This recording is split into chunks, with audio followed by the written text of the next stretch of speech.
በድጋሚ እንዴት ናችሁ? ስለራሴ ደህንነት ከመናገሬ በፊት እዚህ ሀገር የተፈጸመ አንድ ታሪክ ልንገራችሁ። 3 ጓደኛሞች በአንድ ሰፈር ውስጥ ተወልደው እድሜያቸው ለትምህርት ሲደርስ ታፍሰው ወደ ጦር ሜዳ ይሄዳሉ። ጦርነቱ ሲጠናቀቅ እንደመታደል ሆኖ 3ቱም ጓደኛሞች በህይወት ተረፉ። እንዳለመታደል ሆኖ 3ኛው የተቀበረ ፈንጅ ፈንድቶ ከወገቡ በታች ያለውን የሰውነቱን ክፍል ነጠቀው። በመጨረሻ 2ቱ ጓደኛሞች ወደ ትውልድ መንደራቸው ሲመለሱ 3ኛውን ጓደኛቸውን ላያያዝ እንዲያመች በባልዲ አድርገው ይዘውት መጡ። የመንደሪያቸው መግቢያ ላይ ሲደርሱ ህዝቡ ግልብጥ ብሎ ወጥቶ ተቀበላቸው። 2ቱ ጓደኛሞች በህዝቡ ፊት ቆመው ያሳለፉትን መከራ የሚገልጹበት ቃላተው ሲተያዩ ባሊ ውስጥ ያለው ሰውዬ ወገን በመጠኑም ቢሆን ተርፈናል ብሎ ቀወጠው። እውነቴን ነው ምላችሁ፣ ይሄ ሰውዬ የሚያነቃቃኝን ያክል ማንም ሰው አያነቃቃኝ።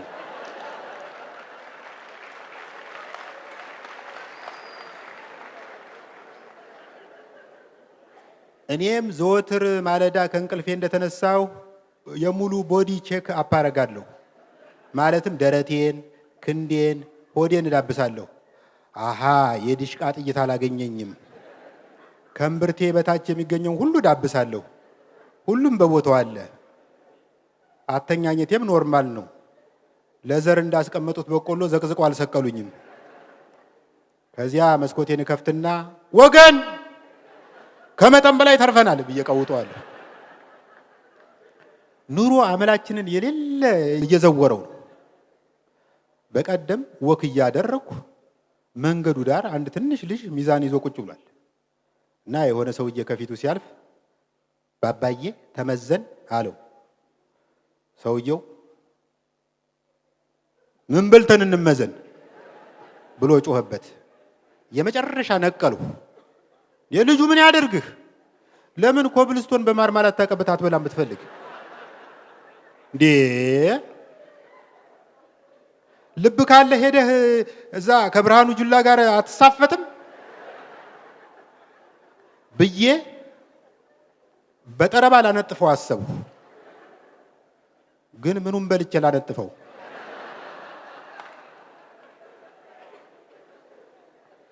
የዘንድሮ በየአይነቱ እንኳን ለድብድብ ለስድብ የሚሆን አቅም አይሰጥም። ዘንድሮ ያልኩት ወድጄ አይደለም። ድሮ በየአይነቱ ስናዝ የአይነቱ ብዛት እንጀራውን ስለሚሸፍነው ወጥ በድርድር እናስቀንስ ነበር። ያኔ ምግቡ የፕሮቲንና የቪታሚን ምንጭ ብቻ አልነበረም። በልተን ሂሳብ መክፈል ሲያቅተን የሚወርድብንን ዱላ መቋቋም የሚያስችል ለየት ያለ ንጥረ ነገር ሁሉ ነበረው። ዛሬ በየአይነቱ አዛለሁ። 3 አይነት ያመጡልኛል። ማለትም 1 ጭልፋ ፓስታ፣ 1 ማንኪያ ሽሮ፣ 1 ስንግ ሳይሆን ስንጥቅ ቃሪያ ያመጡልኛል። ለማስጀመሪያ ብለው የተቀሸበ ሰናፍጭ ያቀርቡልሃል።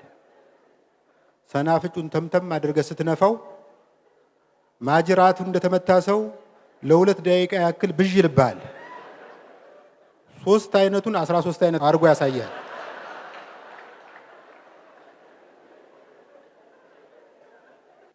አሁን 1 እንቁላል 13 ብር መግባት ነበረበት። ዋት ኢዝ ጎይንግ ኦን?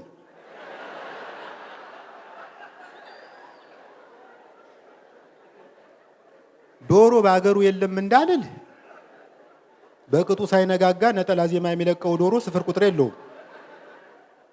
ችግሩ ምንድን ነው? ኤልፎራ ተዘግቷል ወይስ የአውራ ዶሮ ስንፈተ ወሲብ ገብቷል?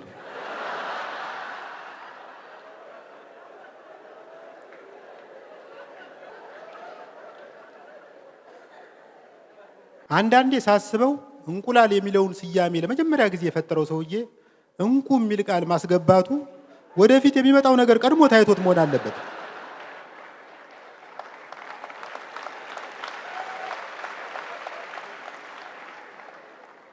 በቀደም ሰፈራችን የሚገኝ ሱቅ ሄድኩና ጀለስ ጀለስ ትናንት ለፍርፍር ማስጌጫ የምትሆን የለውዝ ፍሬ የምታክል እንቁላል ገዝቼ ነበር። ስትቀቀል መጠኗ በጥፍ ይጨመራል ብዬ ስጠብቅ ጭራሽ አስኳል አላገኘሁባትም። እየተካሄደ ያለው ነገር ምንድን ነው አልሁት። ባክህ በ13 ብር የአንድ ሺህ ብር አጨቅጭቀኝ። በርከት አድርገህ ገዝተህ እንደ ሎተሪ ደጋግመህ ከሞከር አስኳሉን በአንዱ እንቁላል ውስጥ ታገኘዋለህ። አንዳንዴ የኑሮ መወደድና የምርቱ መቀንጨር ሳስብ ወደ ድሮ ተሰደድ የሚል ስሜት ይመጣብኛል። አቤት የድሮ እንቁላል፣ አቤት የድሮ ዶሮ፣ አቤት የድሮ በግ ስል ራሴን አገኘዋለሁ። ይገርማቸዋል። ማትሪክ የመጣልኝ ጊዜ አባቴ የደስደስ በ50 ብር የገዛው በግ እስክሞት ድረስ አይረሳኝም። ግዝፈቱን ምን ብዬ ገልጸዋለሁ? የበግ ለምድ የለበሰ የወፍጮ ቤት አህያ እንጂ በግ ነው ለማለት ይከብደኛል። ቀንዱ ራሱ እንዲህ ሆኖ የሃይገር ባስን ስፖኪዮ ነው የሚመስለው።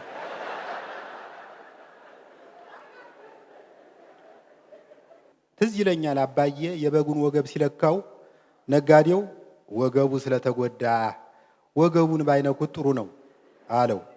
አባዬ ምን ነው ወገቡን በዱላ መታችሁት ነው ሲለው፣ አይ አለ ነጋዴው፣ ላቱ በጣም ስለከበደው የዲስክ መንሸራተት ገጥሞት ነው።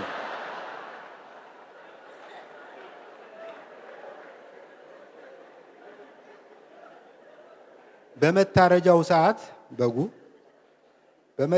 ሰዓት በጉ በገመድ ቢጎተት በመጫኛ ቢጠለፍ ንቅንቅ አልላለ።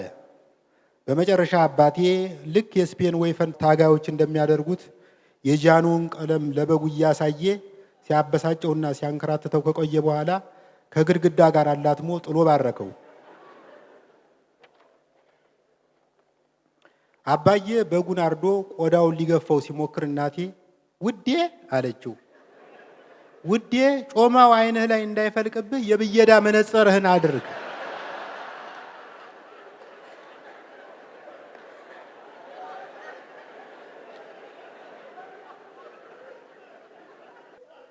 ስለ ውድነት ከተነሳ ላይቀር አንድ ገጠመኝ ላካፍላችሁ። በከተማችን አንድ በጣም ዘናጭ ሬስቶራንት አለ። ውድ ከመሆኑ የተነሳ ባለቤቱ ራሱ ደፍሮ አይበላበትም።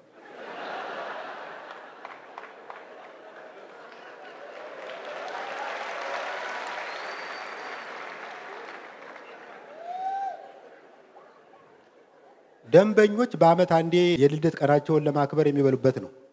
እኔ ግን ብታምኑም ባታምኑም በሳምንት ቢያንስ 2 ቀን ጎራ እላለሁ።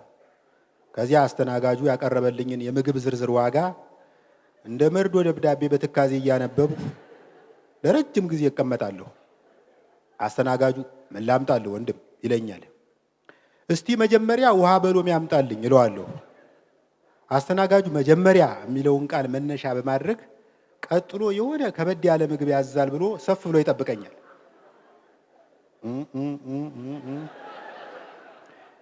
እኔ ውሃ በሎሜን ፉት እያልሁ ለ4 ሰዓት ያክል እጎለታለሁ።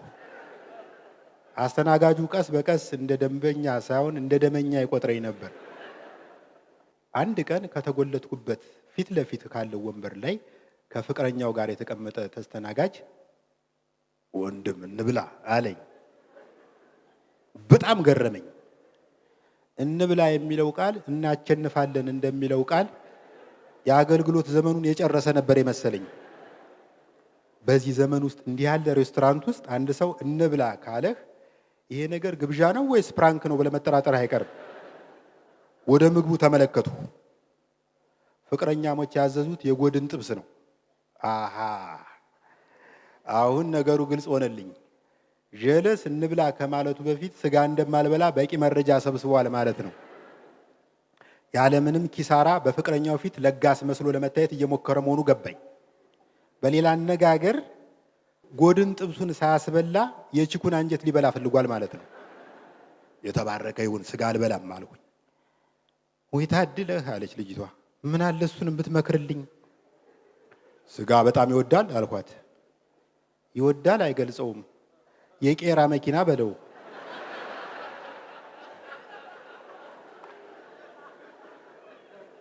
ሰውየው በጣም ተናደደ። ሴትዮዋ ቀጠለች። ስጋ ለመብላት ቶሎ እንደማያስረጅ ሰምቻለሁ። ስንት ዓመትህ ነው አለች። 43 ዓመቴ ነው አልሁ። አይገርምም አለች ልጅቷ ወደ ሰውየው ዞራ። አሁን የ43 ዓመት ሰው ይመስላል? በፍጹም የ53 ዓመት ነው የሚመስለው።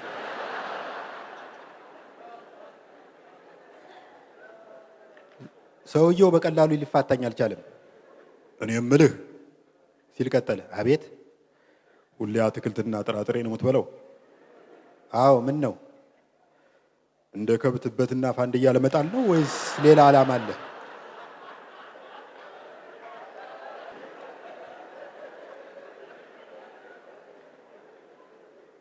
ስሙኝማ፣ የኑሮ መክፋት ጸባያችንን እያከፋ የመወዳደስ ባህላችንንም እየረበሸው። ባለፈው አመሻሹ ላይ ቦሌ መንገድ ዳር ቆሜ አላፊው አግዳሚውን እያየሁ ነበር። ለነገሩ እውነት ለመናገር ሴቶችን ብቻ እየመረጥኩ ነበር የማየው። አብይ አህመድ ቢያልፍ ቀና ብዬ አላየውም። ሼህ አላሙዲ ቢያልፍ ቀና ብዬ አላየውም። ሼፍ ዮሐንስ ምን የመሰለ መክተፊያ አንጠልጥሎ ቢያልፍ አላየውም።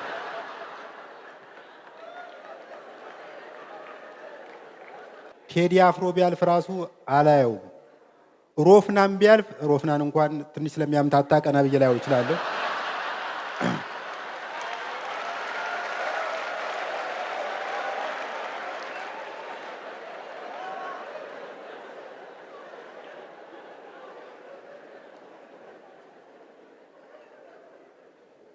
እኔ ከቆምኩበት ትንሽ አለፍ ብሎ ሁለት ጎረምሶች ቆመው አላፊ ሴቶችን ይለክፋሉ። አንዲት ሴት በፊታችን ስታልፍ አንደኛው ፊትሽ ጠቃጠቆ አለው። ጠቃጠቆ ለሙዝ እንጂ ለሴት አይነፋም።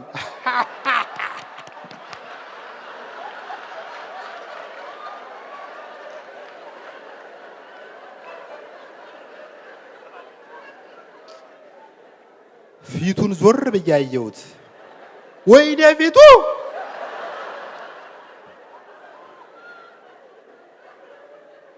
ፊቱ ድንበር ላይ ቢቀመጥ ብቻውን የውጭ ወራሪ ይመልሳል።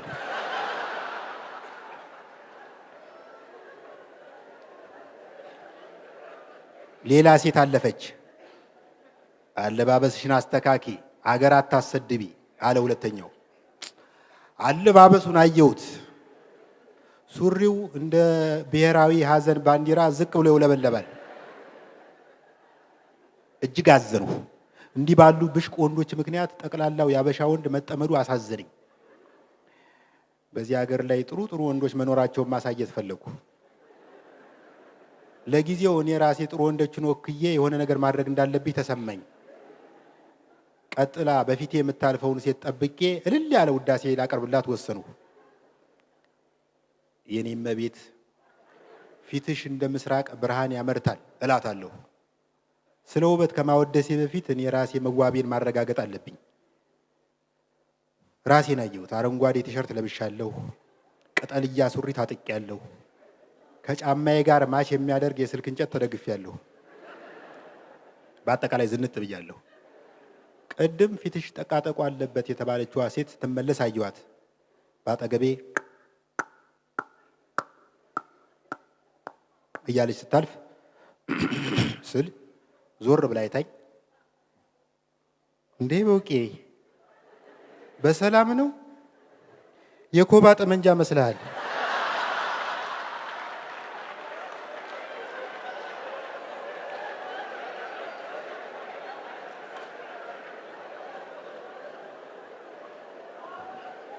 ሌላው በዚህ ዘመን ክፉኛ እያሳሰበኝ የመጣው ዝርፊያው ነው። ከ4 ዓመት በፊት እዚህ ሀገር ስፖኪዮ ነበር የሚሰረቀው። አሁን ሙሉ መኪናውን ይሰርቁና ስፖኪዮን ለማስተዛዘኛ ጥለውት ይሄዳሉ። ባለፈው በእኔ በራሴ የደረሰውን ልንገራችሁ። የሆነ ክለብ ስዝናና መሸውና በጊዜ ልግባ ብዬ ከምሽቱ 6 ሰዓት አካባቢ ወደ ቤቴ ወክ ማድረግ ጀመሩ። እዚህ በአምቢስ ጋር ሰማይ በለው ድልድይ ላይ ስደርስ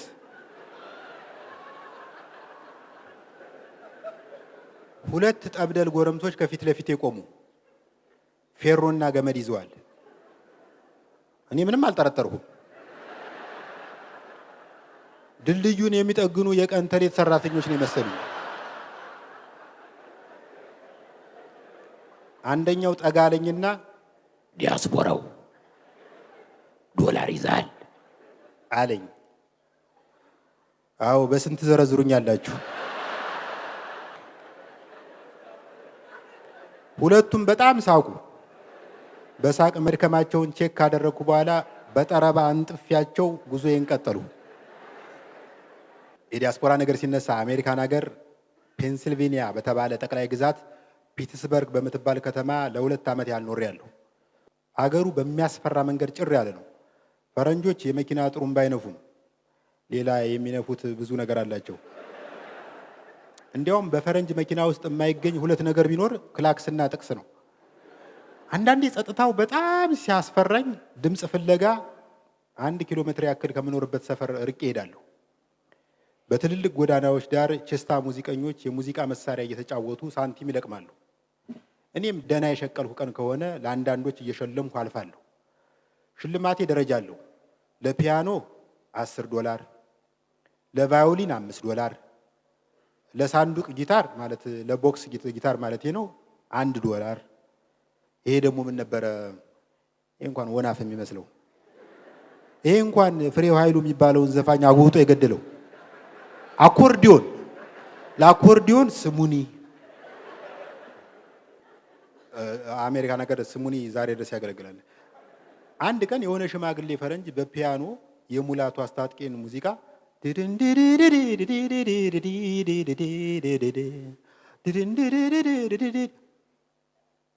በጣም ኢሞሽናል ሆኖ የአገሬ ናፍቆት ለሙላቱ አስታጥቄ ያለኝ አድናቆትና ለዚህ ፈረንጅ ያለኝ አዘኔታ ተደማምሮ በጣም ስሜታዊ ያደረገኝ። $100 መሽለቅ አድርጌ ግንባሩ ላይ ልመርግለት ከፈለኩ በኋላ በሃራስመንት እንዳይከሰኝ በመስጋት ፒያኖ ላይ ጣልኩለት። ሽማግሌው ፈረንጅ $100ን ሲመለከት በጣም ከመደናገጡ የተነሳ ለጥቂት ሰከንዶች ዜማው ጠፋበት። ሳያስበው የእርጋ ዱባለን መጫወት ጀመረ። አመስግኘው መንገዴን ከቀጠልኩ በኋላ ራሱ ሊፋታኝ ነው። ፒያኖን በሲኖትራክ አስጭኖ እየተከተለ ተጫወተን። ወደ አገር ቤት እንደተመለስኩ ልለምደው ያልቻልኩት ነገር ቢኖር የድምፅ ብክለት ነው። በተለይ የመንገድ ዳር ማስተዋወቂያና ስብከት አልበዛም? ሰዎች እምነታቸውን በአደባባይ የማስተዋወቅ መብት አላቸው። ከስብከት ጋር ችግር የለብኝም።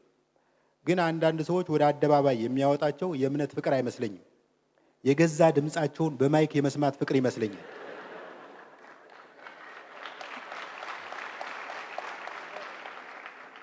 በቀደም እዚህ መገናኛ በሚገኝ አንድ አውቶቡስ ማቆሚያ ላይ ከሌሎች መንገደኞች ጋር ጠጋ ብዬ ቆሜያለሁ።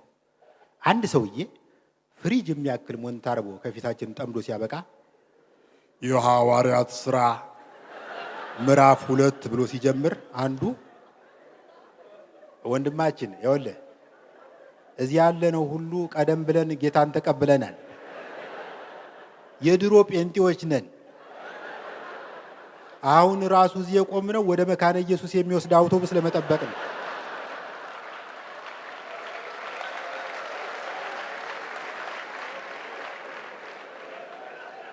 ሰውየው ሞንታርቦውን እየጎተተ ገለል ይላል ብዬ ስጠብቅ አይጥና በረሮ አስቸግሮታል።